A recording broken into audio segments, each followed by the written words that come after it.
earlier this week, Paul and I were talking about, well, what's a remake? What's a not? Like, why don't people care that Death of a Salesman has been done 100 times, right?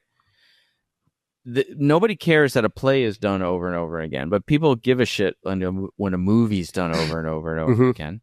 And I wonder if because plays are designed to be temporary and movies are permanent and people get fixed.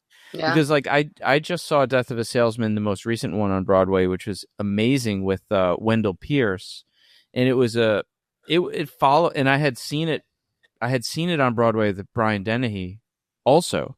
And then when I was young, I saw it with Dustin Hoffman on TV when they did the televised version. So like the Brian Dennehy version and the Dustin Hoffman version were fairly similar, equally powerful. But then the Wendell Pierce version, they transposed the whole background into like the African American community. They brought in gospel music. They brought in all this other stuff, but kept the story the same, just changed the setting.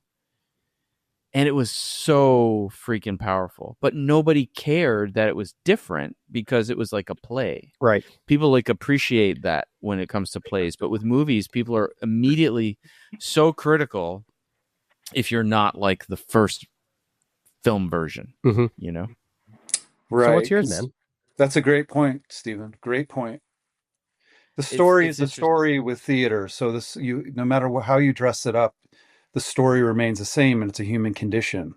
But you're right. I love the fact you brought up that how temporary it is. And, you know, I've directed 4 productions of Hamlet, and each one of them set in post, World War II to modern day to Elizabethan era. But it's the story. It's like we're still dealing with this this existential crisis with with Hamlet. So it doesn't. But that's a really, really great point. I don't know. On that note, I think that just to put this out here, there's 2.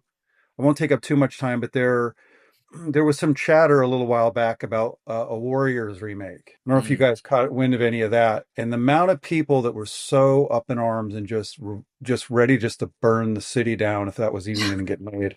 Right. And it says a lot about people. They would create their own Warriors movie by trying to make a Warriors They would movie. actually really do. You just set up the cameras. You have all the B-roll you need. Just everybody would just fucking revolt and go nuts. And obviously, so many things have to be updated. And you guys are well aware because I was in privy to some of the earlier discussions of Highlander, and it was people were coming out of the woodwork, ready just to. You can't like. Here's another thing. There are those that say there are things you just don't touch. Yep. Right. You can't touch it. It's a no-go zone. And look at what happened when they tried to make the sequel to Highlander. Right. Why would you try and remake it? Right. Like E.T. They made a TV series. Yep. With Adrian Paul and so on. So somebody's watching it.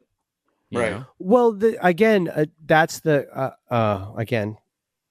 TV series to a movie. Is that a remake? Yeah. But let's get to yours, or vice versa. Let's move on. Let's move on and get to yours here because we're on a clock. We got a bunch of stuff to go through. Yes, I will just say though, to your point, TV series to movie, like Fall Guy.